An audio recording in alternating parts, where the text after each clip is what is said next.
Hello everyone. Just a minute, just doing something here. Yes. Just so I can see the time. Started. Okay, hello Mari. Okay, let's get started. Let me add you here. Rami, hello, Patricia Donato, how are you? How are you doing? How was your day? Great. Hello, Matt. Hello, how are you? Great. I'm just taking a little weekend out, so having fun. Oh, okay. And hello, everyone. Yes, thank you so much for joining and doing this today with me. Yeah, I'm happy to do it. Yeah, it's fun. It's always a pleasure to talk to Polyglot. I've been talking a lot to English teachers. I'm an English teacher. This account is where we teach a little and do live streams and so on. Mari, can you introduce yourself to the followers, please? Yeah, sure. My name is Mari. I am originally from Venezuela, but I live in Spain. I speak Spanish, English, Italian, and Dutch, and I'm just started learning German. And I'm just passionate about creating content related to languages and traveling and culture in general. Excellent. So today we'll do this for around 25 minutes, right? So that's good. We'll keep this focused. If you guys have any questions for Mari, just let us know here. I'll try to follow everything. And Mari, in the meantime, what can you tell us about how you started, learning languages, the first foreign language, and the process, and has it changed from the very first language to German now? Things like that. Yeah, give me a second. Yeah. Estoy en una reunión ahorita. ¿Ya abajo? Yeah, I'm sorry. It's just... That's okay. Yeah, the first language I learned was English. I started learning it when I was 2 years old. My mom put me into a bilingual school. And I didn't really understand why I was learning it, because I knew my cousins didn't do it. I didn't really got the point of it until we traveled to the United States. And then I listened to the Backstreet Boys. And okay. I went to Walt Disney World, and it was like, yeah, now I want to learn it. And it started there.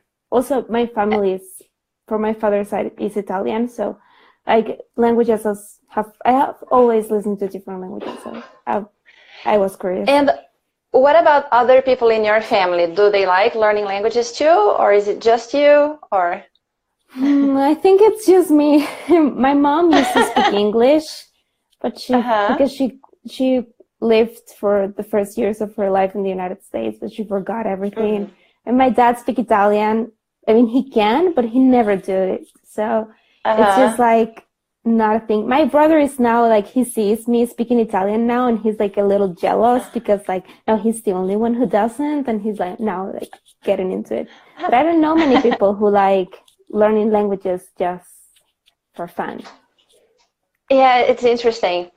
Well, people here in Brazil, they need to know English especially because of their jobs, probably in Venezuela and everywhere else, right? That's English, and what I say to people. It's the basics, yes. That's what I tell people here. That's the language we all use to communicate, right? It's English. It's not even Spanish, unfortunately, which is a language a lot of people speak too. And I really recommend learning Spanish too. Yes. But yeah. And can you tell us a little bit about your study routine? How do you study? Do you have a routine or not? What kinds of resources do you use? Yes, so my learning, I like to call it fun and flexible. So Perfect. I only do things that I enjoy, and I do not obligate myself to do, learn grammar or just stuff that doesn't really I do like learning grammar, but in my own way. So the things I do every day is these apps, because they help me learn vocab, and I play a lot of video games as well, because they have a lot of like The Sims. I just started playing The Sims in Dutch, and it's so good because it has daily vocabulary, and I'm just learning so much. And I don't use textbooks. I only listen to, right now I'm new with German, so I'm listening to it and watching vlogs and podcasts, and I don't understand everything or at all, but I'm just getting there. today I understood a word and I was like, yeah, I know what that means. And then it just like, it makes you, get into it. It's so good to hear this, because it's important for people to know that it's fun when you understand and recognize words, both when you're listening, when you're reading, right? It's fun. It should be fun. Yeah. Not a frustrating thing like, oh, just one word, I should understand everything. No, it's good, right? Yeah, it feels so great. And it's just like, I always like the moment when you understand like a full phrase for the first time, and you're just like, they're like so amazed, like just looking at the person who's talking, or the thing you read, and you're just like, wow, I can't believe it. Like, I'm so smart. I always get such a confident boost from understanding little things. Yeah, me too. And by the way, so I'm going to ask you to send me your socials, your social media links, so I can, because I'm going to upload this video to my YouTube channel, the other one, not the Polyglot Erika. And I'm going to post it to the description. But you have a YouTube channel, right? Yes. It's a very good channel for you guys to follow, because Mari gives all kinds of tips. Her videos are all very useful for everyone who is learning a language. Yeah, I love it. It's Mari Polyglot, right? Yes. Your YouTube channel. Do you have Instagram? You have an Instagram account? Do you have Facebook or? Yeah, I have Instagram, Twitter, and YouTube for now, and a Patreon, and it's all Mari Polyglot. They all have the same name. Excellent. Yeah. Okay. I was watching one of your latest videos you were reviewing a video game, Lingotopia. Yes. I loved that. I loved it. The review. I loved your review. Yeah, the way you dealt with the game, the kinds of things you said about the game. It was formidable, amazing. Really good. Yeah. I like. Go ahead. It took me a while. Like, I got the game back in September, and I couldn't find a balanced way to say my honest opinion without sounding rude, or because I did recognize good things from the game, and I did recognize good ideas. So I wanted to portray both things, and I played it 1,000 times, and I record myself 1,000 times until I finally did it, and I was like, okay, this is exactly what I want to say. So yeah. Very good. So teacher Lincoln is saying hi there. Hello, Cida. Teacher Cida. She's a Brazilian teacher. She's here.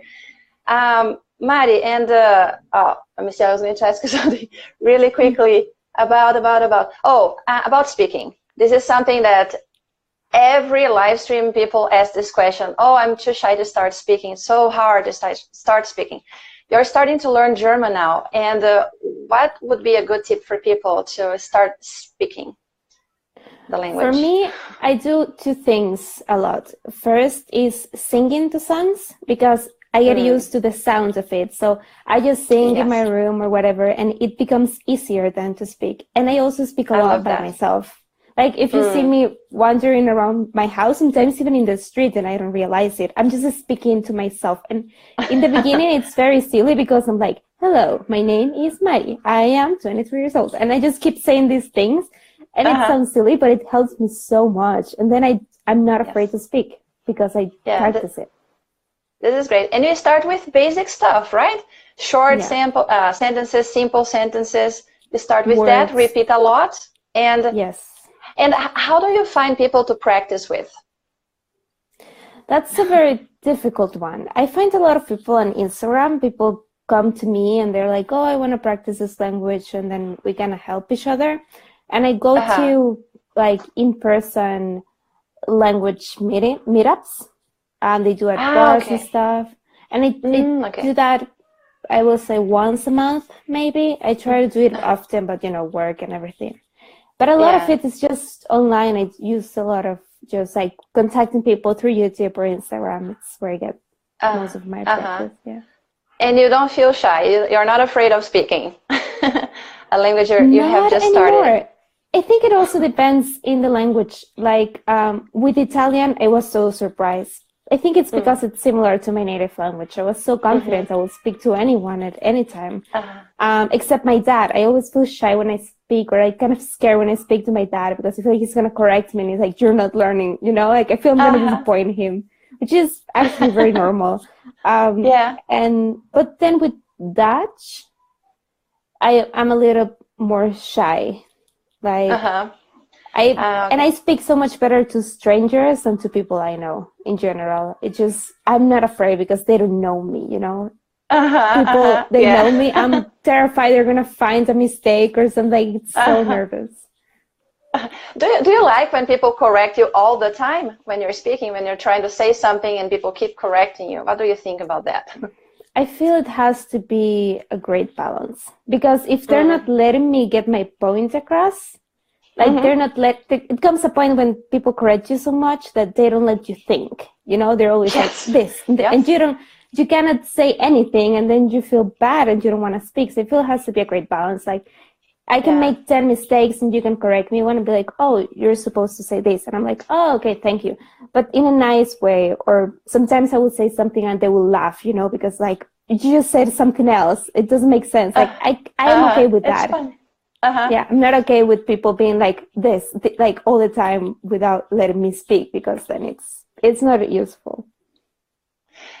And back to your routine a little bit, I forgot to ask you, do you have like a minimum amount of time you practice per day, or no, it depends on the day, it varies a lot from day to day? How much time do you like to practice? I try to, because I'm always working and doing different stuff, I try to keep it at least 5 minutes a day per language. So even if it's just like I listen to a lot of music while I commute or I read, like especially with languages I'm more advanced in, like Italian or Dutch. And with new languages, I try to spend more time with it, but I don't know half the time. And I don't beat myself up if I don't have the time. It's just like, okay, I'll just do it tomorrow. Like, I'm doing this for fun, you know. It's like I'm just enjoying the process. I think these are two important points, because most of the students here, they work a lot too. When they're not working, they're tired. So it's hard for them. That's what we tell them, at least 5 minutes, right? 1 hour, in my opinion, would be great, but not everyone can do that. So you need to adapt to your reality and see what's possible to do. But the other point is having fun, right? I think that people sometimes get very tense and, you know, stressed, and they beat themselves up, and they shouldn't, right? They should find a way to make it fun. And the video game thing, the video game thing, again, is a great idea. Use your imagination. Nowadays, there are so many resources in English, right? The songs. And English is such a, I would say, easy language to find resources, because you have so much media, you have so much people who want to practice English as well. So it's not like a language that you feel alone in the world. Like, I know you've been learning like Polish, which is like a language that is kind of like, where am I going to find Polish people and you know, Polish everything? It's difficult. So English is, I've always encouraged people to learn English, and I always insist, it's easy. It feels easy because you can be surrounded by it so often and so, you know, naturally. Yeah, I think it's the most important language. If someone asks me, it is. Because you need English to learn other stuff, other languages, other stuff online, and things like that. The other thing is about Afrikaans. You're learning Afrikaans, right? I used to. I stopped for a while because I was confusing it a lot with Dutch. So I feel like my Dutch has to be better before I continue it, because they're very similar. But I love it. I think it has quite a interesting, controversial story, and at the same time, there's so many people that speak it as a native language, and they identify, you know, like it's the cultural part that attracts me from it. And I've listened to it and I find it funny because it sounds like funny Dutch. So I really like that. I really like it. How do you keep all the languages kind of up? How do you maintain all of them? Do you do that or not? And do you plan, or how do you organize that? What I try to do is, when I'm learning a language, I try to think of an activity that I could do in the language forever. Like, I listen, my music is now Italian, almost exclusively, and I read the news in Dutch all the time. And it's something I don't do, and I don't like the news, but I read it in Dutch all the time, because when I was living in Belgium, I used to do it. So it became an habit. So just create a habit where you use it, even if it's just passive. I feel like that helps a lot for me, at least. That's great. What about flashcards and spaced repetition systems like Anki and Memrise, right? And other systems like that. Have you tried them or no? Yes, I really like one that's called Closemaster, because I feel like they have really useful phrases, at least in Italian they do. So I really like Closemaster. It's the one I use the most. I also try repetition, like I keep track of when I'm learning songs, because I will try the vocabulary. So I will really learn a lyric, and then like a week later I will try it again, and then 2 weeks later I will, you know, repeat it that way. Okay, great. Okay, nice. You do it your own way, with not exactly flashcards, but some materials you always go back. So you review, you like reviewing, going back and reviewing. Yes. This is actually, it's not a matter of liking. I think everybody should do that. I don't. It's very hard for me to do this. I think this is my main problem. Yeah, I think that, and keeping track of what I'm learning. Like I just started with German too. Every Saturday I record myself speaking German, and it's been 3 weeks only, and I can really see, like, already see the improvement, and I can already feel like great about it. And you know, I feel it's a great motivation tool, as well as to see how fast you learn certain things in certain language, and you know what's easier for you to get and what takes you more time. Yeah, and this is another thing, recording ourselves. So I feel this is so important. You know that I record a lot, right? For Instagram, now for YouTube, a lot. Because I feel that sense of satisfaction, feeling of satisfaction of seeing my progress. I can see the videos, the very first videos, and my videos now. And I can see that. I don't have to rely on my memory to know, I'm not sure I'm improving, right? Yeah. It's so great. And you don't have to just record yourself speaking. You can sometimes record myself just like reading stuff to see if I'm reading fast, or if it's taking me time, or like listening to music, like see if I sing along. Like it's very silly things. And I try to make these recordings short, like 2 minutes maximum, because if you keep them too long, you're never going to go through them. So keep them short and like really fun. This is perfect. Yes. Short and sweet, right? It should be short, and you can make it short. Like if you're working with a song, like you said, you don't have to work with the whole song. You can choose a chunk, right? Maybe the chorus. I don't know. You can choose just part of it. You can control how much material you want to work with, right? And then you do what it takes. What about motivation? What do you think about this? How do you, because people ask about this a lot. Oh, I'm losing motivation. I don't like this anymore. I don't want to learn English anymore. I heard the phrase that someone told me this. It was something like along the lines of, it's not only about being motivated, but it's about being disciplined. Because sometimes you won't, like sometimes I work, like I have my own business, so sometimes one day is filled with problems, and I just come home and I'm tired, and I want to eat, and I want to sleep, and I want to like do nothing. I'm not motivated to learn languages, but I'm like, well, 5 minutes, like it's just 5 minutes of my time. It will relax me. I convince myself that learning languages relaxes me.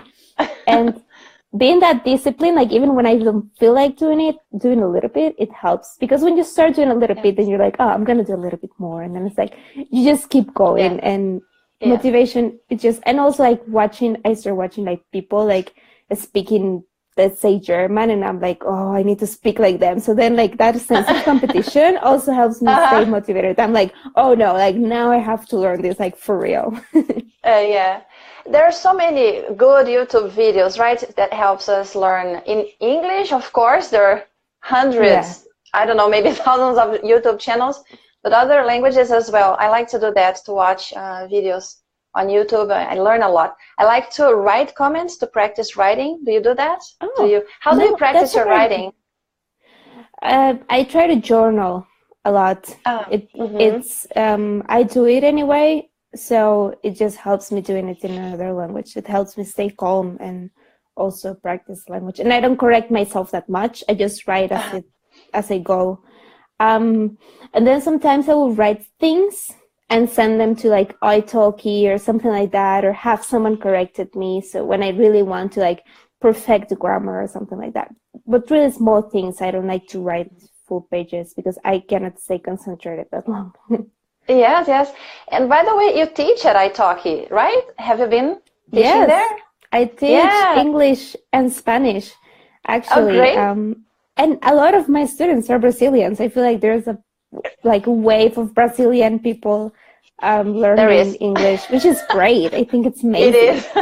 Yeah. And because I speak Spanish, I can, sometimes I'm like, oh, like I can really help them with certain things that are similar. And but because I don't speak Portuguese at the same time, it's fun because we just we have to use English. So what are some of the problems you think we have? Like, I don't know, maybe vocabulary that we confuse, or pronunciation. I feel pronunciation might be one, because Portuguese and Brazilian Portuguese has such an amazing pronunciation that I'm not able to do. The intonation, it's as well as with Italian people, the intonation of the words is very different. Okay. But I've met a lot of people like you, like I don't feel you have that same intonation. I don't want to call it a problem because it's not a problem, but it helps when you can toggle down a more American or British intonation, because then you will be understood better. Yeah. That's right. It's not about speaking as a native speaker. It's about just, balancing your English. Yeah, the prosody, right? The prosody, the ups and downs, the stress and pauses, and the length of the letters, the vowels, etc. The vowels, It makes a huge difference. What about accent? You mentioned American and British accent. It's not necessarily about English, but accent in general. How do you feel about that? I always say that for me, the most important thing is to say the words correctly. So, like, I've been speaking English my whole life, and I know I have an accent, and I'm okay with it. I don't intend to speak as a Native American because I'm not, and I've never lived there, and I barely talk to Native Americans, actually, like Native, American speakers, English speakers. So, it's just, I'm okay with having my own accent. I just try to balance it so people understand me, because if I speak like with very open vowels as in Spanish, or very short vowels, nobody will get what I'm saying. Or if I use like my R, it's not gonna work. So I have to balance it, dial down a little bit, just to be understood. My point is to be understood always. Yes, connection and understanding each other. So one of the ways you would use to practice improving this is like mimicking, right? Either singing along, or maybe you're working with audio recording and transcript, right? Yes, and I find that when I mimicked, I can really do a great American accent, because you just listen to it and it just sounds perfect. But I cannot do it naturally. It takes too much effort. But I watch a lot of reality shows to do this, because they speak natural, they say funny things, and the way they connect is more natural than in a YouTube video, let's say. So I will watch like the Kardashians and then repeat after them. And it's great. Very valley girl, rich kid, but it's fun to do. And they say funny things, so it's hilarious. Parnancelli, which is a follower here, is saying, Brazilian, he's written in Portuguese. Ai, gente, que coisa mais linda. That's so cool. One day I would like to speak like you. I promise. You're an inspiration, Mari, for people here. That's nice. It takes time. I always remind myself this, like, I started speaking English when I was very little, so I can speak okay, I think, like, very well. And I always like beat myself up with Italian, like, I should speak better Italian, like, it's so easy for me. But then I remember it took me like 23 years or maybe 20 years to speak English as I do. So it will take time for me to speak Italian as I speak English. Maybe not as long, but for sure time. Because the more you study a language, right, the more days, months, and years, your learning process, I think it gets more efficient. It gets more efficient because you start to to discover what works best for you, the things that you like. You don't have to start all over again from scratch every time you start learning a language, right? And you know how to do that. We try to encourage independence in the students, you know, yes. the independence the polyglots usually have to try to figure things out by themselves and explore. Today we have the internet. Try to yes. connect and becoming part of the polyglot communities. Being curious is, yes, this is one of the most important things. Being curious and having fun. Only these two things can solve the problem, all the other problems of motivation, yeah. frustration, anxiety, all of these. Mm-hmm. And one of the most important things I ask my students and everyone that tells me that they want to learn a language, I always say, why? Tell me why. Yes. Like the reason could be, I love how it sounds. For German, I love how German sounds, and that's why I'm learning it, and it's working. I'm so bad at German, Mari. So bad. The pronunciation is crazy, and you know that challenge for me to like yeah. really learn it. That's what I yes. like. That's why I learn it, which is crazy. That's awesome. So I really like it because of that, and that's the reason good enough for me. So you have to find a reason that is good yeah. enough for you. It can be anything, but if you're doing just, well, I think it's gonna be like, maybe it's gonna help me someday. Like if you're not like completely confident with your answer of why, then you're probably gonna give up fast. Yeah, or it will take you a long while. And another Brazilian here is saying, or I don't know if she's Brazilian. She's asking, where are you from? So again, where are you from? Yeah, I am from Venezuela, but I live in Madrid.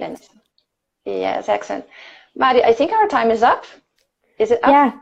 Yes? Yeah, yes. I think so too. Yes, I have to, people's waiting for me to go to That's dinner, okay, so. That's fine. We can talk again some other time in the future. Thank you so much for accepting the invitation.